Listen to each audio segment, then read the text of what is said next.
location, Kiwanis Park, for Moncton Mets Retro Night here with the one and only Spaceman, Bill Lee, who really got the senior league started here, I guess, back in the early 80s here, coming with the Moncton Mets, playing with Real Cormier, who we're honoring here tonight.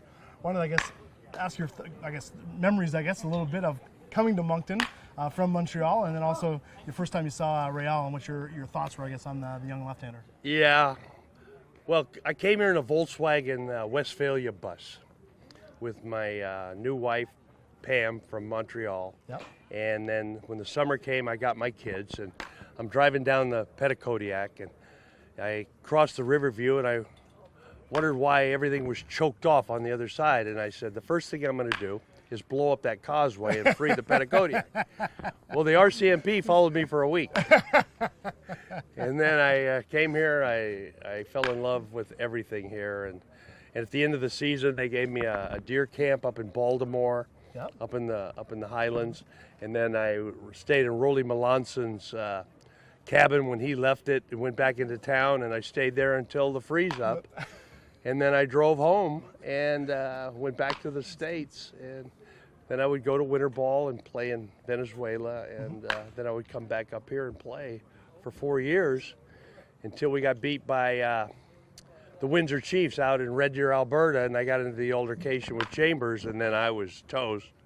And then I signed with Sydney Sooners, and I stayed with Jimmy McCachran and his wife up in Sydney, Nova Scotia, for 2 years with the Walcott brothers, and Chester Borden was my shortstop.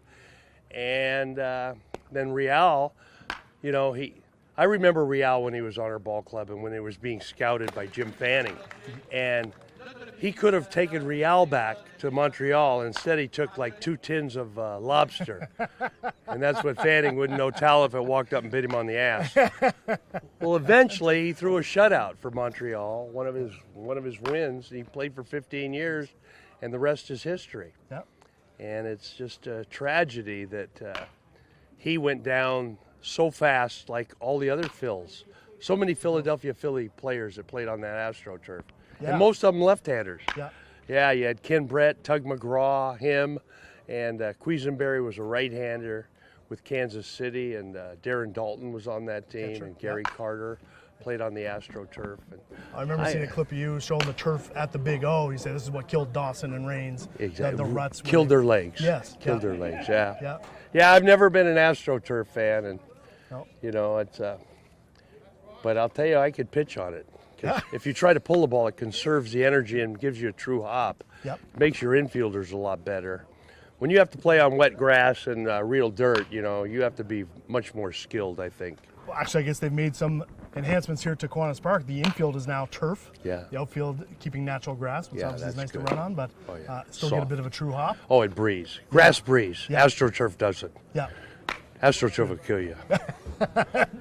In more ways than one. In more ways than one, yeah. Absolutely. But obviously, you have a connection with Real. Really the only two guys to wear number 37 for both the Red Sox and the Expos. Yes. Coming up. Yes, and this team right here. And I wore it first and stuff, and then Yeah. he came in, and Matt Stairs was on that team when we lost out in Red Deer. He was playing shortstop or second at the time. He was playing short. Yeah. Yeah, and he was skinny. Yeah. First time I faced Stairs in Marysville, he hit 2 home runs off me.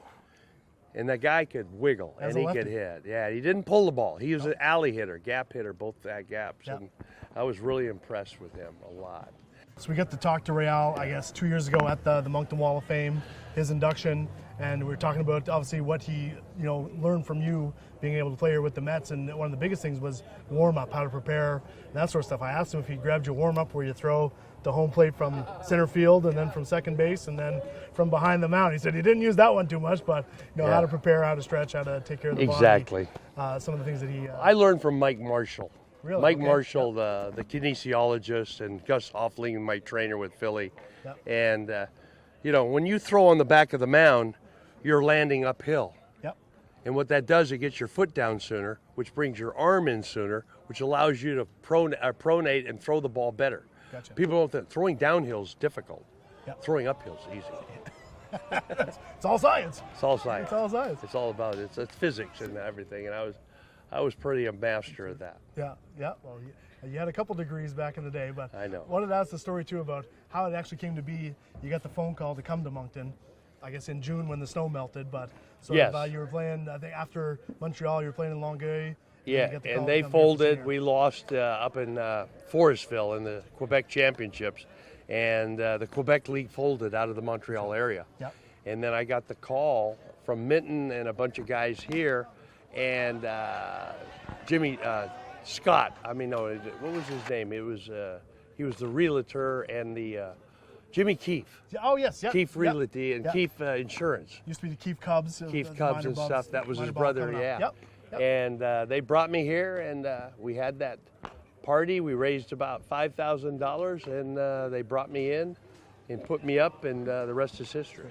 Well, there was a buzz in the city when you came in, 2,500 people the first game. Like you said, really, legitimized the senior league here in the Maritimes, obviously with Moncton coming in, Fredericton, St. John, Chatham, some standards. yeah. But a lot of good ball players, and really you were a big part of. Oh, yeah, Scott Harvey from Fredericton, yeah. Fredericton Hodgson. area, and he played AAA. And there were a lot of good ball players that played here and, made it to the big leagues and could have made it to the big leagues if they didn't get homesick and come home like Harvey did. Yeah, well, That's another story. another story. And like I said, I think they won the first senior in '81 with Marysville. But then Hodgson, did he play with you guys? Did you Yeah, pick him up? yeah, he was with the Toronto organization Yep. and stuff. Yeah. Yeah. So a ton of good ball players. I guess looking back on your time in the Maritimes, what was some of your favorite memories here playing in Moncton with the Mets? Wow, a couple of the brawls. Yeah. I remember when we were playing, I think it was Kentville and stuff, and Yeah. I got tackled, and Mosher was the catcher, and his mask came off, and the pitcher threw a hook at me and hit him on the nose and broke his nose. And I play against him. He plays for the Border City Brewers, and he still plays 60 and over. So I see a lot of the guys I played on this field Yeah. in Roy Hobbs and in MSBL. They still Unreal. play. The ones that could play. Yeah. Yeah. Yeah, it's great to see that you're still playing. Such a purist. I mean, the Yankees might be playing the White Sox right now in a cornfield in Iowa, but this is really the field of dreams here tonight. Thank you. For a lot of people. Like I said, the buzz in the crowd, coming back to see former players. It is. And yourself, really, which really kicked Well, off. it's Real Cormier which brought me back. And then they said, can you pitch? I said, yeah, I pitch on Sundays. And I got beat. I went 9. Sunday got beat 9-5. And now I'm going to come out here and I'm throwing on a 5-man rotation, which is normal. Yeah. But not for me. I'm the antithesis of God. I rest 6 days and work on the Sabbath. Hey, that's a good philosophy It's to a good have. philosophy to have. Yeah. I guess as a kid growing up, I mean, we used to be the kids hanging on the dugout here asking for autographs, and Clarence would be shooing us off here. Get off the dugout now, we're calling the cops. But I had to ask you, I always heard the stories about the brasserie in Montreal in full uniform. Oh, that was 77. Now it's the 89. Cantre-Vandenef, okay. It is now, and I'll look it's for still that. there. Is it? Yeah, and it's on Hochelaga and LaSalle. Beautiful. And I know right where it is, and that's where I ran away with Terry Mosher, the cartoonist, Yeah. Aislinn. Yeah. And we sat there and drank beer and watched the game. And then I went back to pitch, and Fanning didn't bring me into the ball game when he needed me. Yeah. But when we were down a run, and he'd already gotten rid of Rodney Scott, we were down to a 23-man roster on that day. Yeah. They got rid of Rodney, they got rid of me, they never replaced either one of us, and we needed a run, and Rodney couldn't run. He never got in the ball game because he was released. And then the next Really? morning I was released. So was there no players union back then? Oh yeah, but Really? but here's what happened. They didn't want me. I was player rep. It was a strike year the year before. Yeah. And I didn't want to play anymore after the strike. Yeah. I wanted to go home with my kids and everything and stay in Spokane and stay in Washington and hunt and fish. And then they enticed me. They said, we'll let you start in Fenway Park against the Red Sox. I go, I'll be back. A little dangle there. Oh, they dangle. Oh, but that's You know what fishing is? Fishing is a jerk at one end, waiting for a jerk at the other end. I'm sure you have those all day. All day, I can. I guess I have to ask you too. Obviously, heading to the brasserie in Montreal in uniform, which were the best uniforms in the league. I He love was. They Montreal. were beautiful. Yeah. Did you ever skip over to the Esquire here in full Mets regalia? No. I never had a tantrum here. No. It was usually on the road.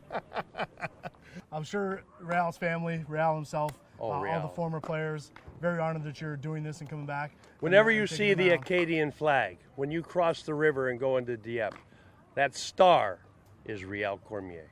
L'Étoile. L'Étoile. That's beautiful. L'Étoile. Number 37, number 37, Riel Cormier.